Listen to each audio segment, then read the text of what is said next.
Bienvenue en Amérique, le seul pays au monde où on peut croiser dans la même journée une tatouée branchée et un motard modèle. C'est la grande semaine de la Fashion Week à Paris, du coup nous avons décidé de vous proposer un rendez-vous d'Amérique spécial mode.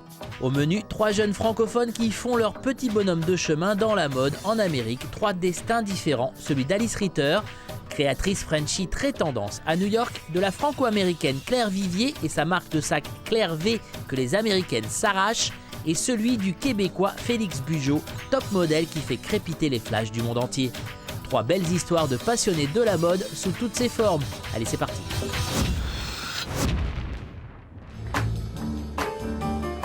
Alice Ritter connaît les rues de Manhattan comme sa poche. Une New-Yorkaise comme les autres? Pas vraiment. En effet, quand cette Française naturalisée new-yorkaise depuis maintenant 17 ans rentre dans l'une des boutiques les plus branchées de la ville, ce n'est pas pour y faire du shopping, mais pour nous y montrer son travail. Alice est créatrice de mode et vend ses produits chez Urban Outfitters et pour elle, ce n'est vraiment pas rien.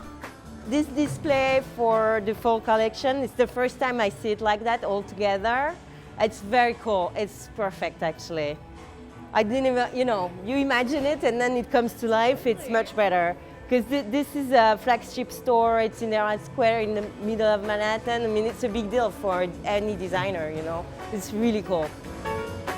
Chez Urban Outfitters, les vêtements créés par Alice se vendent comme des petits pains. C'est qu'il y a quelque chose de très Frenchy dans le style Ritter et la directrice du magasin sait que cela plaît beaucoup. American girls want to be French all the time. That's definitely the ideal. Clean, classic, and classy. Alice démarre dans la mode en arrivant à New York il y a donc maintenant 17 ans. À Paris, l'envie de lancer sa ligne personnelle était là, mais elle n'arrivait pas à sauter le pas. Quand on est à Paris, en tant que fashion designer, il y a un très gros poids de l'histoire. Et je trouve qu'en tant que jeune créateur, c'est difficile de se mesurer avec Christian Dior, avec Balenciaga, avec Saint Laurent. Pour moi, New York, c'est une ville qui est très inspirante en termes de mode parce que c'est une ville qui est assez libre. Il y a dans le style Alice Ritter des dentelles, des rayures, des robes droites, bref, un fort accent français qu'Alice ne renie jamais. Mes inspirations, elles restent françaises et c'est au plus profond de moi, je suis française, quoi. Voilà. Après, je me souviens très bien dans un film, il y a une réplique qui m'avait marquée. C'était Chicky Cario qui jouait un chef et il disait « Quand vous êtes en France, votre sauce, c'est la même que tous les autres. Quand vous êtes aux États-Unis, votre sauce, elle est spéciale. » Alice Ritter fait donc partie de ces jeunes créateurs de mode français venus tenter leur chance ailleurs et sa réussite a tout du rêve américain. J'ai pas envie de tomber dans le cliché du American Dream où on arrive dans un pays avec un beau rêve et puis du jour au lendemain ça se concrétise parce que ça s'est pas du tout passé comme ça. Mais la réalité c'est que entre le jour 1 où j'ai été acheter ma petite machine à coudre, sewing machine, chez un gars à côté de chez moi et aujourd'hui effectivement demain je pars à Hong Kong pour aller suivre mes samples et ma production avec Urban Outfitters. C'est 17 ans de travail et d'évolution et de chance que cette ville m'a donnée et d'inspiration.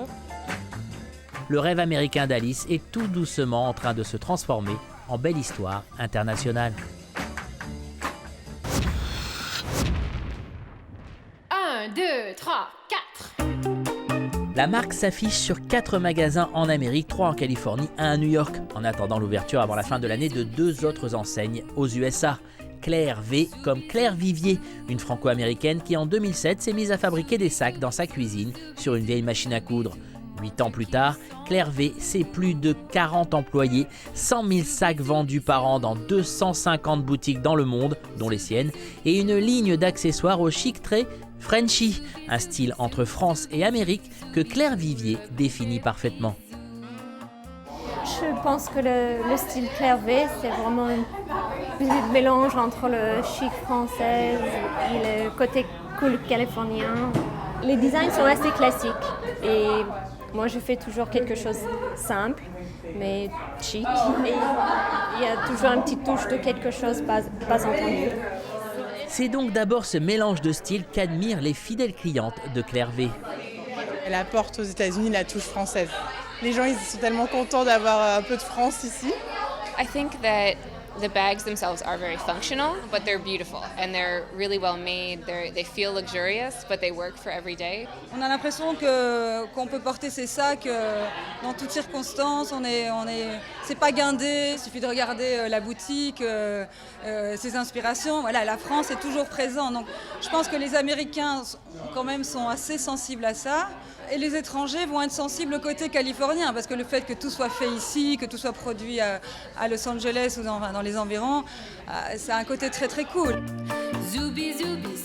C'est aussi une des caractéristiques de Claire V. Tous les produits sont locaux, fabriqués entièrement à Los Angeles, notamment dans cet atelier situé dans l'est de la ville.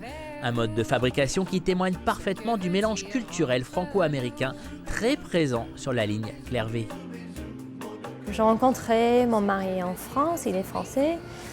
Donc je dirais maintenant que j'ai une petite partie de moi qui est vraiment française et évidemment ça fait partie de mes designs aussi. Le succès de Claire V n'est pas arrivé d'un coup. Pour faire connaître ses sacs et sa marque, Claire a eu la bonne idée de se servir à fond des réseaux sociaux. J'avais pas vraiment expérience dans le monde de marketing et tout ça, donc je me suis dit je vais peut-être faire un blog, je vais raconter l'histoire de ma vie, raconter aussi l'histoire le début de cette marque que j'ai commencé. Aujourd'hui, le blog de Claire est l'un des plus suivis dans le monde de la mode et elle a près de 60 000 abonnés sur Instagram. Et en plus, ses sacs plaisent aux célébrités. Les photos de stars s'affichant avec ses produits ne font pas de mal à la notoriété de la marque. On a la chance parce qu'on avait beaucoup de célébrités qui ont porté notre sac, mais aussi je provoque un petit peu de mon côté parce que je fais des collaborations avec des gens, des artistes comme Donald Robertson par exemple. Il y avait des photos sur l'internet et Instagram et tout ça. Par exemple, Beyoncé était photographiée avec un de mes sacs avec Robertson. La marque est donc toujours en pleine expansion, elle pourrait même débarquer en Europe. Claire devrait ouvrir un magasin à Londres très bientôt. Et son carnet de commandes ne désemplit pas, elle a donc des projets et des commandes plein ses sacs. J'ai l'impression d'avoir réalisé mon rêve. Bien sûr, j'adore ce que je fais, j'adore d'y aller au travail tous les jours. Je me sens très chanceuse. La belle histoire de Claire Vivier et de ses sacs, c'est donc celle d'une réussite américaine plongée dans des influences françaises. La réalisation d'un joli rêve franco-américain.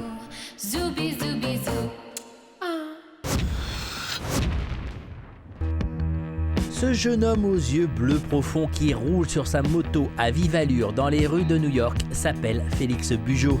Ce Québécois de 27 ans est l'une des figures marquantes du mannequinat aujourd'hui. De Fashion Week en photoshoot, Félix travaille depuis 10 ans. 10 ans de voyages incessants à travers le monde, mais toujours un port d'attache, New York. Ce que j'aime de New York, en fait, c'est en sortir, mais aussi y revenir. Mais y vivre à New York, je viens tout juste de découvrir qu'on peut être vraiment heureux ici. Le jour de fin d'été où nous l'avons suivi, Félix avait déjà la tête à Noël. Il posait pour un catalogue d'hiver d'une grande marque de distribution américaine. Les photoshoots, Félix connaît ça par cœur. Il en a enchaîné un nombre incalculable depuis ses 17 ans, même si le mannequinat n'a jamais été une vocation. J'ai commencé dans le mannequinat un peu par hasard. Lorsque j'ai voyagé à Los Angeles avec ma famille et on est passé par un shopping mall. Et une dame est venue vers moi, elle me parlait de ce métier que je ne connaissais pas. Et ça m'a donné la première idée que c'était quelque chose que je pourrais faire dans la vie comme boulot. Avantage du métier de top modèle ou inconvénient, c'est selon les voyages.